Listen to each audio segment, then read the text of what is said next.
बेईमानी प्रताड़ित करके धमकियां देके चुनाव को प्रभावित करने के काम, इस तरीके से सबका साथ सबका विकास के नारे के साथ काम हुए हैं। समाजवादी पार्टी के अपराधी प्रवृत्ति के दलालों ने चलाने का काम, और आज उसने निर्णय लिया है कमर खिलाने का। योगी जी का मजबूत डंडा भी बुलडोजर बाबा का मिला है। तीसरी अर्थव्यवस्था बनने की ओर अग्रसर है। मैनपुरी का लोकसभा चुनाव दिलचस्प होता जा रहा है। इस वक्त हमारे साथ जयवीर सिंह जी हैं जो भारतीय जनता पार्टी के टिकट पे ताल ठोक रहे हैं।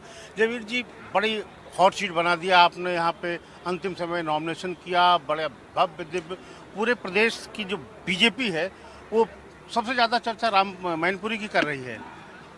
देखिए, मैनपुरी जिसको चूंकि लंबे समय से समाजवादी पार्टी के कब्जे में सीट रही है और बहुत अपने को सपा के लोग इसको किला कहते हैं। सही भी है कि काफ़ी लंबे समय से यहाँ भगवा नहीं लहरा पाया, कमल नहीं खिला, लेकिन उसके बहुत सारे कारण रहे। इनकी गुंडई, इनकी अराजकता, इनका दबाव, इनकी चुनाव में बेईमानी, लोगों को तरह तरह से दंडित करके प्रताड़ित करके धमकियां देके चुनाव को प्रभावित करने के काम। दूसरा नंबर, आदरणीय मोदी जी के 10 साल की नीतियां जो गरीब कल्याणकारी कर रहे हैं उसका भी अब बहुत अच्छा प्रभाव है। हर वर्ग धर्म के लोग जिस तरीके से सबका साथ सबका विकास के नारे के साथ काम हुए हैं, कोई घर ऐसा नहीं है जो पात्र है गरीब है जिसको किसी न किसी योजना का लाभ न मिला हो। योगी जी का जो सुशासन और कानून व्यवस्था का 10-7 साल का शासन रहा है, इसका भी चूंकि ये सबसे ज़्यादा गुंडई से प्रभावित चला रहा है। 12 से 17 के बीच में जब अखिलेश जी यूपी के सीएम थे तो गुंडई, लफंगई, जमीनों पर कब्जे, चौथ वसूली यहाँ के थानेदारों ने नहीं चलाया। उस समय समाजवादी पार्टी के अपराधी प्रवृत्ति के दलालों ने चलाने का काम किया। जो पिटा वो जेल गया, लोगों को थाने में बिठा के जेल भिजवा के जमीनें लिखवाने का काम हुआ। मतलब चुरकटई की पराकाष्ठा है। एक गाड़ी 5 राइफल है, 4 गाड़ियाँ तो 20 राइफल है, ये हालत रही है।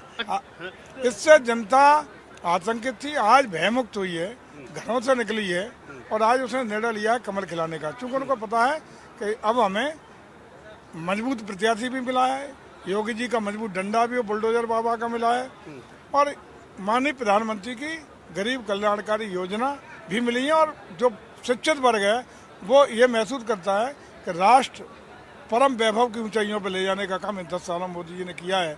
चाहे वो आर्थिक क्षेत्र में हो, सामरिक क्षेत्र में हो, इंफ्रास्ट्रक्चर डेवलपमेंट की बात हो, हर क्षेत्र में जिस तरीके से 60 साल के मुकाबले 10 साल में ज़्यादा काम हुए हैं, बहुत तेज़ी से ग्रो किया है, ग्लोबल लीडर भारत बनने की ओर है।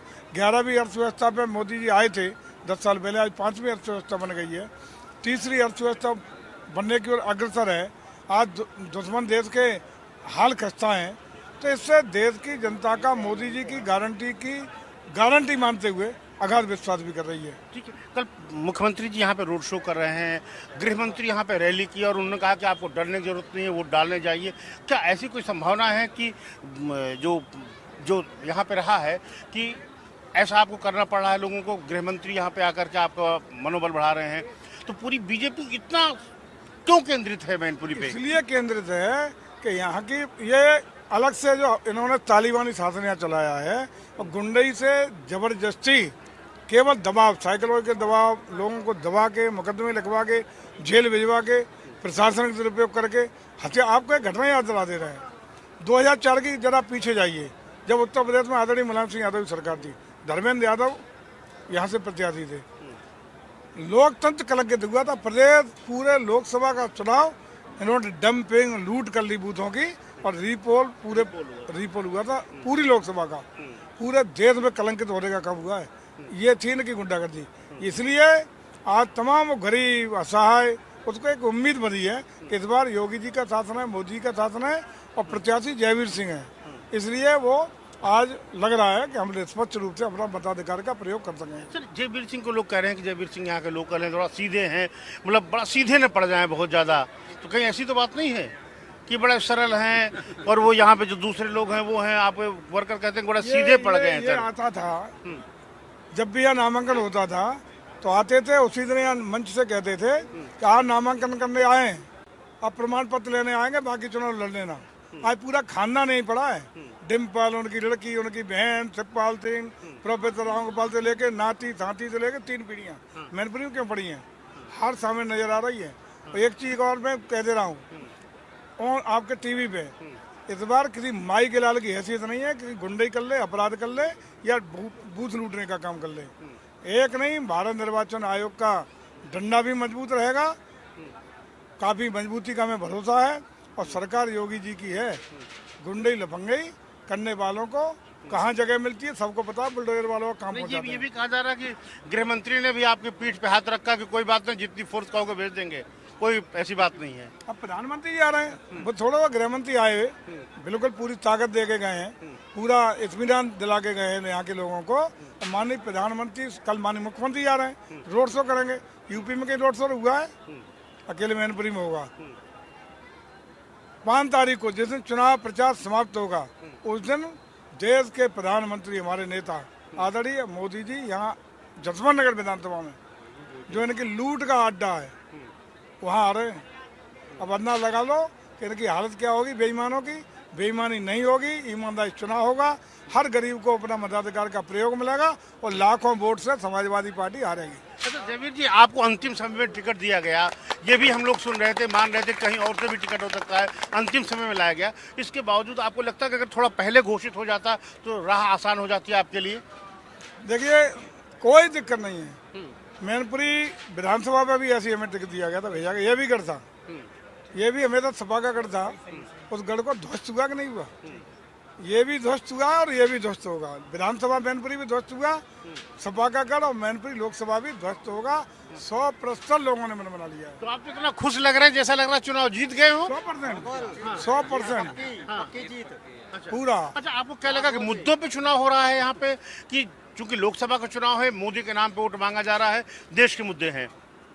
देखिए, मैंने आपको कहा, मोदी जी के 10 साल के कार्यकाल की उपलब्धियां, देश के राष्ट्रीय स्तर पे बढ़ता हुआ ग्लोबल लीडर भारत का सपना, आज 5वीं अर्थव्यवस्था, बगल अगल के देशों पर भारत का बढ़ता हुआ प्रभाव, हमारा चाहे विषय, विभिन्न विषय, चाहे हमारे सनातन संस्कृति को ताकत देने की बात हो, चाहे हमारे सनातन परंपराओं को संवर्धन करने की बात हो, भगवान राम के मंदिर को भी जो 500 वर्षों से लंबित था, हमारे केंद्रीय नेतृत्व के द्वारा, प्रदेश के नेतृत्व के द्वारा जिस तरीके से उस सपने को साकार करने में अहम भूमिका निभाने का काम किया, इन सभी सारी चीज़ों से सुशासन, कानून का राज, सारी चीज़ें मिक्स हैं और गुंडई का खात्मा करने का जयवीर सिंह से भरोसा।